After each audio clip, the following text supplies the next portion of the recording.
Welcome back to the wiring episode of Andrew's Garage, and I do believe this is day number 2, and I went ahead and took the liberty of doing a 2-inch hole through the firewall right there. I think it's going to be a nice placement, and now I just need to work on fishing all these guys through, which is no fun. So that is what I'm going to try to do here.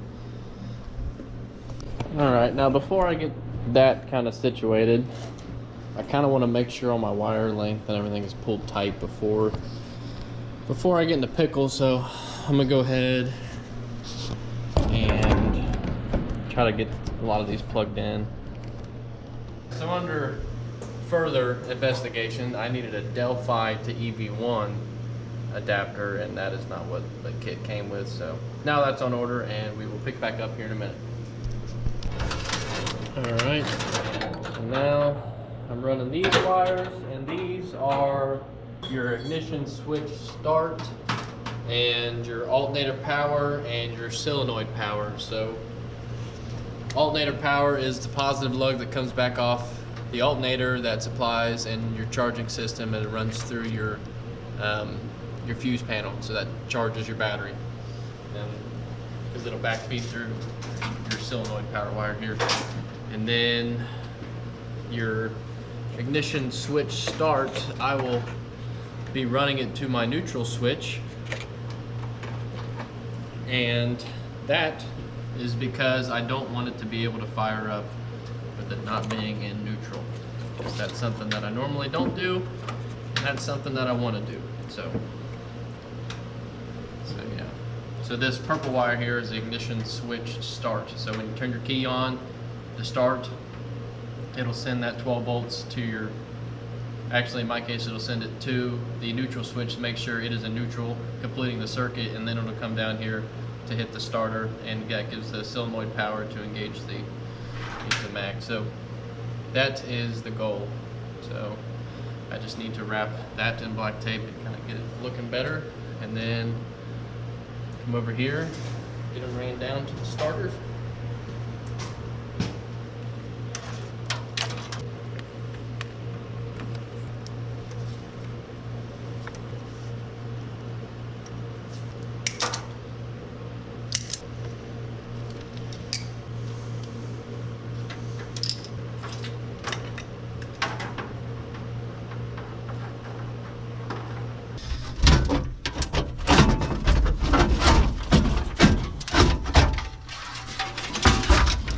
The continuity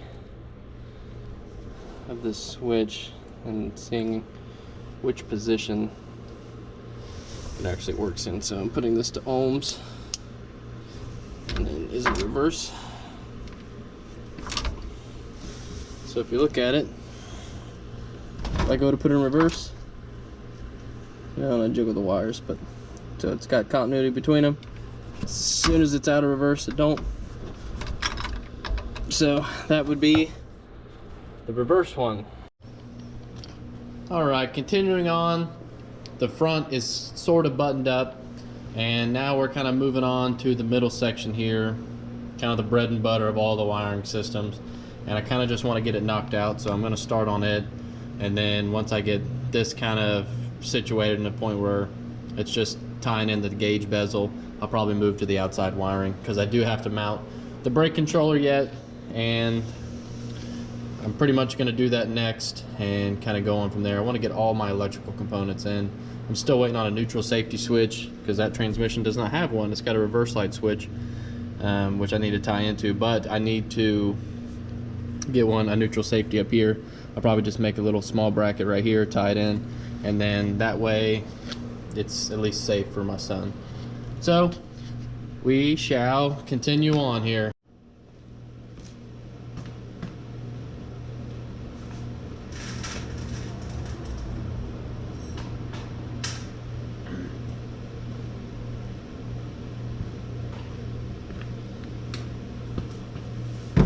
Alright, so when it comes to mounting this little brake controller, I just want to get everything at least there, so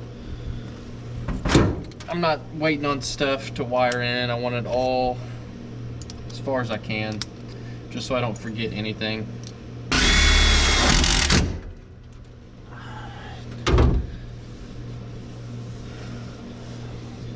pretty much now what I would like to do is figure out, so this is my key switch and everything, so I'd like to figure out what each wire does, see what's on, and when the key's in the run position, make sure it stays on when it's on the start position, figure out which one's the start wire, which I assume would be the purple wire, because that's my wiring harness seems to be going with GM colors, so we'll see what these do.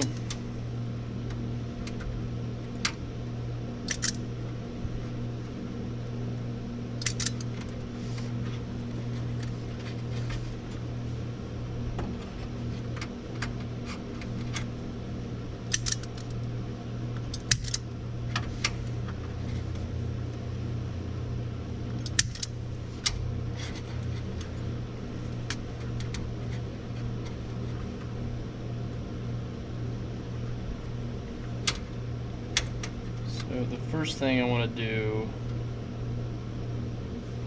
is run a couple of these gator clips here. And I'm kind of thinking that the red wire here is the positive. That's kind of what I'm thinking here. So I'm going to pretend that it's the positive. Ground this guy. Probably no better place than maybe there. Who knows? And then I will turn this to ohms.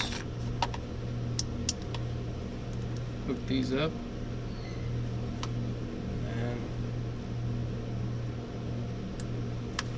Now I can just watch this guy. So what I'm looking for here, since I have this gator clip hooked there,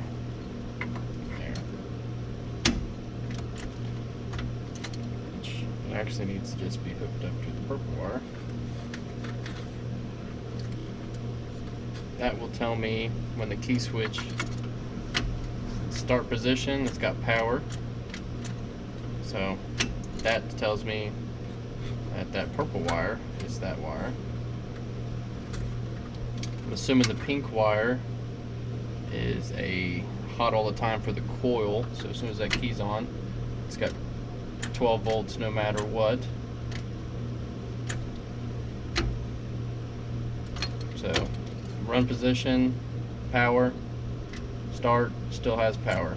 So that would be your coil wire. So that's your hot all your time.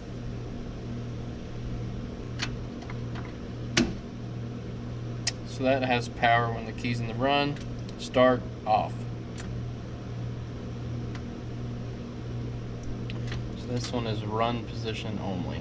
So the brown with the white stripe is only has 12 volts in the run position and not when you're in the start.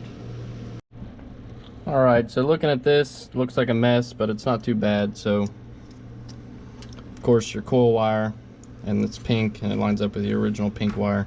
So that is power when it's in the first notch, like the accessory, and when it's in start, because you want your coil, like if it was a small block Chevy, you want it to have power at the distributor whether or not you're cranking or not. First, the purple wire here is the start wire, which is standard, and then ignition switch accessory. So that is for your accessory lights and stuff like that, so you want to tie that one in also with this pink wire. This is your ignition switch power, so that ties into that one. And then your ignition switch ignition is when it gets power in the first position but not in the start position, so that would be this wire. So that is the way that it's done.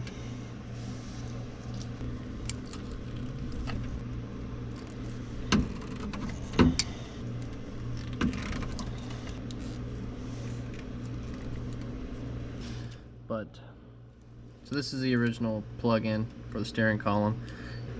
Right front signal, right signal indicator. So right be blue. So, and I'm just snipping both of these, and then stripping them back, tying them together, and putting them with the other ones. And then we'll go to the next one, which is a brown color, I do believe. And it says it is hazards. Once again, always pulling my wires, make sure I got a good crimp. So we'll go ahead and tie in these yellow-green ones here, because I actually know what they do. And once again, the process of elimination helps figuring out where some of these go.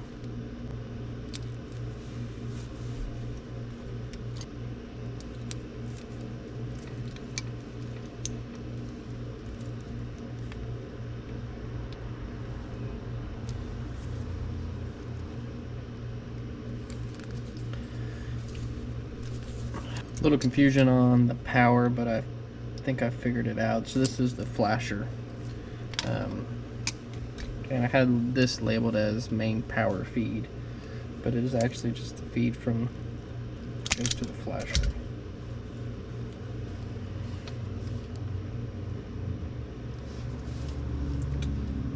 At least I think so. We'll find out.